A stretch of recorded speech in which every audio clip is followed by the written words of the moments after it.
No people, we're done. Makapag-post sila ng asan yung gift ko, asan yung pantalon ko. Makapag-post sila ng live post.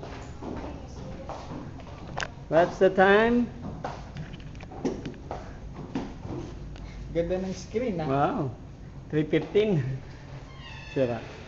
Okay, closing time. Going home now. 3:15. We will arrive at in Cavite around 4:30 or 5. Depends. We will eat first because we feel hungry. And that's it. See you tomorrow. So I brought 1 pieces of shirts, and I sell a total of 10 pieces tonight. Closing time.